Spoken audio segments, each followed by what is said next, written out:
بالله من الشيطان الرجيم. بسم الله الرحمن الرحيم. يا أيها الذين آمنوا لا تدخلوا بيوتا غير بيوتكم حتى تستأنسوا وتسلموا على أهلها ذلكم خير لكم لعلكم تذكرون. یا ایہا الذین آمنو، اے لوگو جو ایمان لائے ہو، لا تدخلو، نہ تم داخل ہو، بیوتن گھروں میں، غیر سوائے، بیوتکم اپنے گھروں کے، حتی یہاں تک کہ تستأنسو تم انس حاصل کر لو، وتسلموا اور تم سلام کرو، اعلیٰ اوپر، اہلیہا اس کے رہنے والوں کے، ذالکم یہ بات، خیرن بہتر ہے، لکم تمہارے لیے، لعلکم تاکہ تم، تذکرون تم نصیحت پکڑو۔ اے لوگو جو ایمان لائے ہو، اپنے گھروں کے سوا اور گھروں میں داخل نہ ہو یہاں تک کہ انس حاصل کر لو اور ان کے رہنے والوں کو سلام کہو، یہ تمہارے لیے بہتر ہے تاکہ تم نصیحت حاصل کرو۔ سورت کے آغاز میں زنا اور بہتان کی حد اور اس کی مذمت کا بیان کیا گیا۔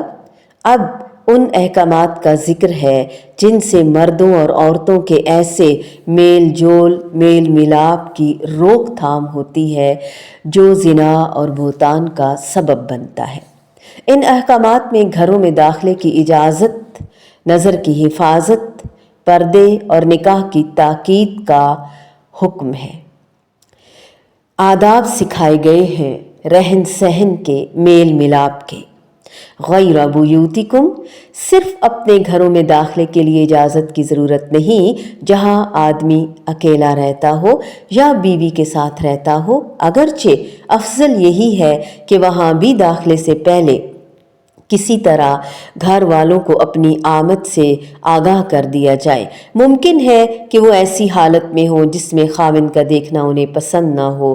عبداللہ بن مسعود رضی اللہ تعالی عنہ کی بیوی زینب بیان کرتی ہیں کہ جب عبداللہ رضی اللہ تعالی عنہ کسی کام سے فارغ ہو کر گھر آتے تو دروازے پر آ کر کھنکھارتے، گلے کو کھانستے کہ کہیں ان کی نظر ہماری کسی ایسی چیز پر نہ پڑ جائے جو انہیں ناپسند ہو۔ جب تم میں سے کوئی شخص زیادہ عرصہ گھر سے غائب رہے تو گھر والوں کے پاس رات کے وقت نہ آئے۔ رات کے وقت کیوں نہ آئے؟ کیونکہ رسول اللہ صلی اللہ علیہ وآلہ وسلم نے فرمایا، زیادہ عرصہ گھر سے غائب رہنے والے شخص کو منع فرمایا گیا ہے کہ وہ گھر والوں کی خیانت یا ان کی غلطی کی تلاش کے لیے رات کو اچانک ان کے پاس آئے۔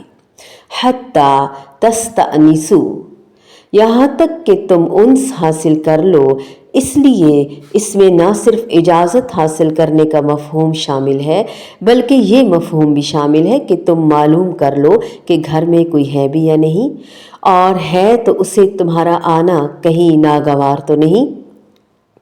اجازت مانگنے کا طریقہ، بنو عامر کا ایک آدمی آیا اور اس نے رسول اللہ صلی اللہ علیہ وآلہ وسلم کے پاس آنے کی اجازت طلب کی، کہنے لگا کیا میں اندر آ جاؤں؟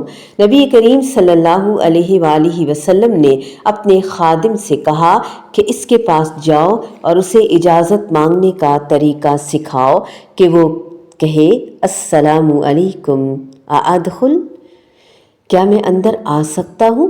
اس آدمی نے یہ بات سن لی اور کہا السلام علیکم ادخل، تو رسول اللہ صلی اللہ علیہ وآلہ وسلم نے اسے اجازت دے دی اور وہ داخل ہو گیا۔ اسی طرح بتایا گیا کہ نبی صلی اللہ علیہ وآلہ وسلم کے پاس ایک آدمی آیا، آپ کے پاس سیدھا چلا آیا، سلام نہ کیا، اجازت نہ مانگی، تو آپ صلی اللہ علیہ وآلہ وسلم نے فرمایا واپس جاؤ اور کہو السلام علیکم۔ اجازت زیادہ سے زیادہ 3 مرتبہ مانگنی چاہیے، اگر اجازت نہ ملے تو واپس چلے جائیں۔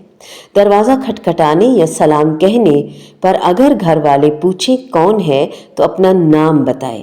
جابر رضی اللہ تعالیٰ عنہ کہتے ہیں کہ میں نے نبی کریم صلی اللہ علیہ وآلہ وسلم کے پاس ایک قرض کے سلسلے میں حاضر ہوا جو میرے والد کے ذمے تھا۔ میں نے دروازہ کھٹکایا، آپ نے پوچھا کون؟ میں نے کہا میں ہوں۔ آپ صلی اللہ علیہ وآلہ وسلم نے فرمایا میں گویا کہ آپ نے اسے ناپسند فرمایا۔ ایک آدمی آیا اور نبی صلی اللہ علیہ وآلہ وسلم کے دروازے کے سامنے کھڑا ہو کر اجازت مانگنے لگا تو نبی کریم صلی اللہ علیہ وآلہ وسلم نے فرمایا اس طرف یا اس طرف ہو جاؤ، کیونکہ دیکھنے ہی کی وجہ سے تو اجازت مانگی جاتی ہے۔ ابو ہریرہ رضی اللہ تعالیٰ عنہ سے روایت ہے کہ رسول اللہ صلی اللہ علیہ وآلہ وسلم نے فرمایا اگر کوئی آدمی تیرے گھر میں جھانکے جبکہ تو نے اجازت نہ دی ہو اور تو کنکری پھینک کر اس کی آنکھ پھوڑ دے تو تجھ پر کچھ گناہ نہ ہوگا۔ ایسی صورت میں آنکھ پھوڑنے پر نہ ہی قصاص اور نہ دیت ہوگی۔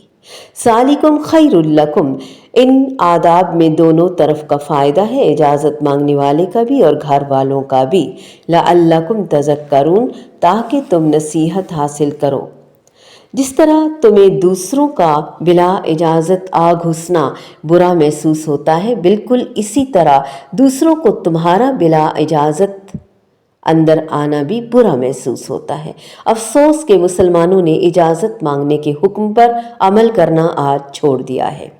الا ماشاء اللہ، رشتہ داروں، ہمسایوں بلکہ اجنبیوں تک کے گھروں میں آنے جانے کے لیے اجازت کی ضرورت ہی نہیں رہتی، بلکہ برا محسوس کیا جاتا ہے۔ اگر کوئی روکے ٹوکے اجازت کا کہے تو اس پہ ہم مائنڈ کر جاتے ہیں۔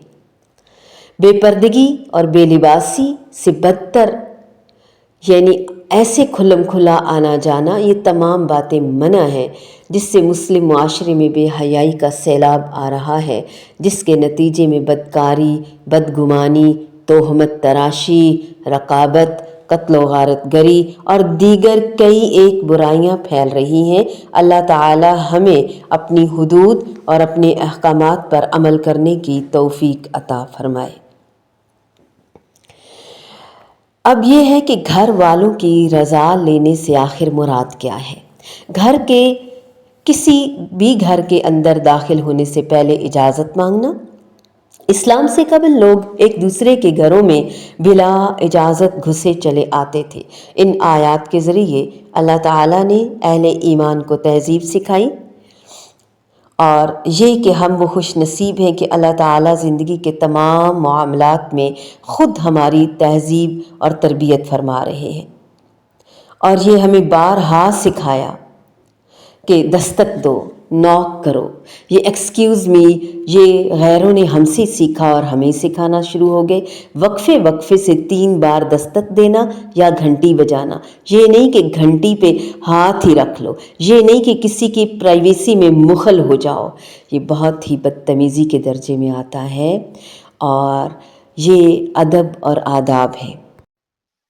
أعوذ بالله من الشيطان الرجيم بسم الله الرحمن الرحيم يا أيها الذين آمنوا لا تدخلوا بيوتا غير بيوتكم حتى تستأنسوا وتسلموا على أهلها ذلكم خير لكم لعلكم تذكرون۔